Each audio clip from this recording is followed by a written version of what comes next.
This is a huge building and it is in need of almost constant repair, constant maintenance certainly. The original builders never saw it complete, and I don't think any of us restorers will ever see it complete. It's just an ongoing process. My name is John David.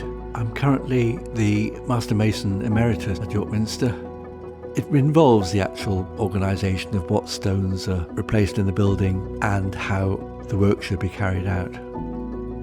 I took over the setting out role in about 1983.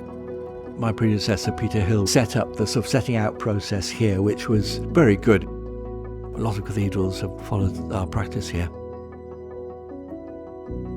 Setting out means the actual interpretation of information from the building to give to stonemasons to recreate any stonework. When we have an area which we have concerns with, needs repair, it's surveyed, we have a consultant architect, and we go up together and assess what might need to be done to the building. It's very easy, or comparatively easy, to build new where you're putting stones on top of one another.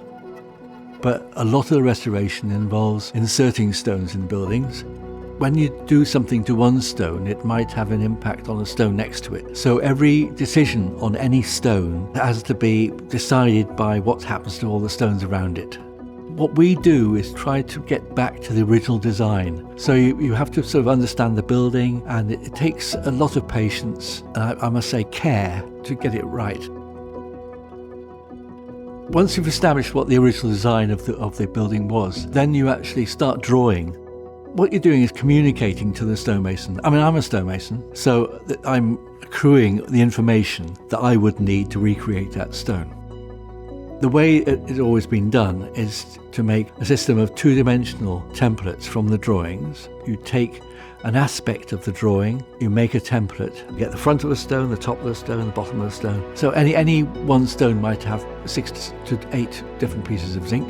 There is information given on the piece of zinc, and that goes to the stonemason, and any trained stonemason will understand how to use those, the instruction really, to reproduce a three-dimensional stone.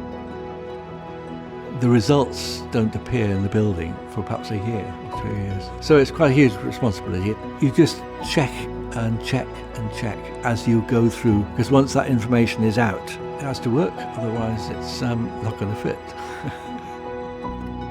We have a number of wooden templates which date from the early 1800s at the Minster, stored in what we call the tracing house, where there is an old tracing floor. The tracing floor dates from the 15th century.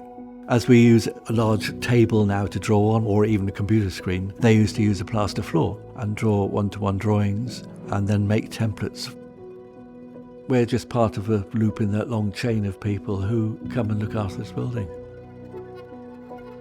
You only work on an area once in a few generations of people, hopefully. You have to be trusted to get it right. It takes a certain character. You have to have a fairly scientific mind. You have to be prepared to work alone. You have to believe in what you're doing. It's patience. You've got to accept a challenge, and most importantly, you've got to enjoy what you're doing.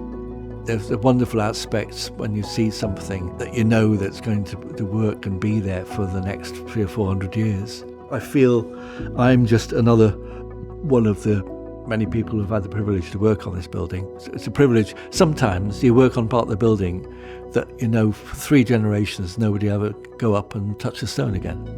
It's very, very moving.